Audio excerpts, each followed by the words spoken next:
Ողջույն, սիրելի հայրենակիցներ, միանում եմ ձեզ մի կարևոր խնդրով, իրեք վերջին ժամերին հայկական մեդիա տիրույթը, համացանցը ողողված է մի խնդրի վերաբերյալ, այսպես ալեկոծվող քննարկումներով, վերնագրերով, զարգացումներով, որի վերաբերյալ ցանկացա նաև իմ մտածումները կիսել։ Խոսքը վերաբերում է 3 Հայաստանի հանրային հեռուստաընկերության լրատվական թողարկման ընթացքում Ռուսաստանում տեղի ունեցած սահմանադրական փոփոխությունների հանրաքվեի մասին պատմող ռեպորտաժում ներկայացված կարծեմ 30 վայրկյանով ընդհանրապես ներկայացված Ալեքսեյ Նավալնիի տեսահոլովերցից մի հատված, մի փաստ, որը ուղղակի փոթորկի եւ հուզումների առիթ է դարձել ռուսական ու հայաստանյան քաղաքական ինձ համար շատ որոշակի եւ շատ հասկանալի շրջանակներում։ Այս շրջանակների հիմնական բողոքի ալիքը, աղմուկը հետևյալի մասին է. ինչպես կարող է Հայաստանի հանրային հեռուստաընկերությունը եթեր տրամադրել Ռուսաստանի նախագահ Պուտինի թիվ 1 թշնամի Նավալնիին։ Աղմկողները բնականաբար հիշեցնում են նաև, թե ինչպես եւ ինչքան ինչ տարբեր առիթներով Նավալնին ուրեմն խոսել է ամենավատ երանգներով, շեշտադրումներով, հակահայկական, հակահայաստանյան դիրքորոշումներով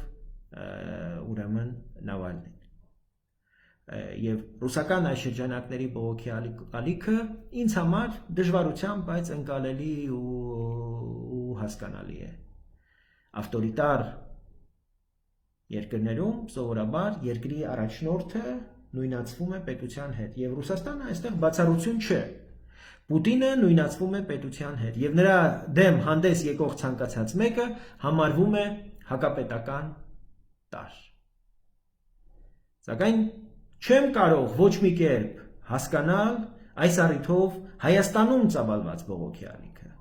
թե բա ինչպես կարելի է Պուտինի թշնամուն եթեր տալ Հայաստանի հանրայինի եթերով։ Եվ նույն բովանդակությամբ գրառումներով ողողված է նաև սոցիալական ցանցերը։ Սա առնվազն անհեթեթ ու զզվելի է, նողկալի է, քանի որ այդ մոտեցման հեղինակներն այդպիսով հայ-ռուսական հարաբերությունները նույնացնում են անձերի եւ տվյալ դեպքում Պուտինի հետ, ցույց տալով, որ պետական արժանապատվության, պետական ինքնասիրության մակարդակը ուղղակի զրոյական է։ Ընդ որում հայկական ազգանունով հայաստանյան եւ ռուսաստանյան այս փորձագետների, քաղաքագետների անունից հանդես եկող այս տարրերը հայ-ռուսական հարաբերությունները դիտարկում են բացառապես Ռուսաստանի շահերի պրիզմայով։ Երկրորդական, երրորդական, չորրորդական, նույնիսկ 5-րդական պլան մղելով գրեթե 30-ամյա անկախություն ունեցող Հայաստանի շահը, Հայաստանի ինքնիշխան շահը։ Ավելին, ոչ հայաստանյան, ոչ էլ առավել եւս ռուսաստանյան այս վայ հայրենասերները որևէ կերպ չեն արձագանքում, երբ ռուսական այս կամ այն հերոստա ալիքներով, այդ թվում նաև պետական հերոստա ալիքներով լուտանքներ են հնչում Հայաստանի ու Հայաստանի իշխանությունների հասցեին։ Երբ ռուսական եթերում հայ ընդդիմադիրներն ու պսևդո քվազի ընդդիմադիրները իշխանության մասին խոսում են ամենավերջին արտահայտություններով եւ բառամթերքներով։ Իրականում հանրային հեռուստաընկերության եթերում տեղի ունեցածը որևէ կերպ չի առնչվում հայ-ռուսական հարաբերություններին։ Այդ ռեպորտաժում ցուցադրվել է ընդամենը բոլոր կողմերի տեսակետները եւ որպես նախկինում լրատվամիջոցի ղեկավար կարող եմ վկայել, որ պրոֆեսիոնալ իմաստով այդտեղ ամեն ինչ կատարվել է ըստ պատշաճի։ Սակայն այդ ռեպորտաժի շուրջ ծագած այս աղմուկը, այս հիստերիան հերթական անգամ վկայում է այն մասին, որ հայ-ռուսական հարաբերություններում իսկապես կան խորը ճաքեր, խորը ճգնաժամ կամ ճգնաժամին բնորոշ տարրեր եւ անհասկացվածության լուրջ պատվար։ Այո, ռուսական քաղաքական էլիտան, ռուսական քաղաքական ղեկավարությունը Հայաստանում տեղի ունեցած Թավշյա հեղափոխությունից 2 տարի անց էլ չի ցանկանում կամ անընդունակ է ամբողջությամբ գիտակցել Հայաստանում տեղի ունեցած իրական փոփոխությունների խորքը, բովանդակությունը, իմաստը, ինչի պատճառով էլ առաջանում է ամեն անգամ այսպիսի մեծ փոթորիկ, այսպիսի մեծ ալիք։ Սակայն դա ամենևին Ռուսաստանի իշխանությունների խնդիրը չէ։ Կամ մեծապես հենց մեր Հայաստանի խնդիրն է։ Եվ ռուսական ուղղությամբ կատարված եւ կատարվող չափազանց անբավարար, չափազանց վատ աշխատանքի արդյունքն է ու հետևանքը։ Ես քանիցս այս մասին խոսել եմ, որ Ռուսաստանի հետ պետք է աշխատել ոչ միայն պաշտոնական դիվանագիտության խողովակներով, այլև բոլոր հնարավոր մյուս ուղղություններով եւ ուրեմն միջոցներով։ Քաղաքական կուսակցությունների, փորձագետների, լրատվամիջոցների, հասարակական կազմակերպությունների ամենատարբեր էլիտաների մակարդակով։ Ես չափազանց անբավարար եմ համարում նաև խորհրդարանական խողովակով կատարված աշխատանքը։ Թեև անձնապես պիտի ասեմ, որ անցյալ տարի արտաքին հարաբերությունների հանձնաժողովի կազմում մասնակցել եմ Ռուսաստանում եւ նաև անցյալ տարեվերջին Հայաստանի եւ Ռուսաստանի Դաշնային խորհրդի արտաքին հարաբերությունների հանձնաժողովների միջև այդ ձևավորված աշխատանքային խմբի աշխատանքներին եւ մեզ Մոսկվայում հաջողվեց շատ մեծ աշխատանք կատարել եւ չափազանց լավ հետք թողել ռուսաստանցի ծերակուտականների կամ սենատորների մոտ։ Բայց այդ աշխատանքին չհաջորդեցին շատ ավելի կարևոր գուցե քայլեր, որոնք կամրապնդեին կատարված աշխատանքը։ Եվ արդյունքում անցած 2 տարիներին այդ աշխատանքը այսքան անբավարար մակարդակում թողնելու պատճառով ունենք հայ-ռուսական հարաբերությունների չգոհացնող մեղմ ասած մակարդակ եւ դրանում առաջացած բազմաթիվ խնդիրներ։ Այս իրավիճակը պայմանավորված է նաեւ այն հանգամանքով, որ հայ-ռուսական հարաբերությունները այդպես էլ դուրս չեն կարողանում բերել նախկին իներցիայից ու նախկինից մնացած մտածածին գաղափարներից։ Իսկ ինչ էր նախկինում կատարվում։ Ամեն կերպ սկողել, ամեն կերպ փաթեթավորել, թույլ չտալ, որպեսզի Երևան հայ-ռուսական հարաբերությունների իրական խնդիրները եւ ամեն առիթով ավելի ու ավելի զիջել, որպեսզի հանկարծ ռուսները ուրեմն չբացահայտեն հայ-ռուսական հարաբերություններում առաջացած խնդիրների ամբողջ համալիրը։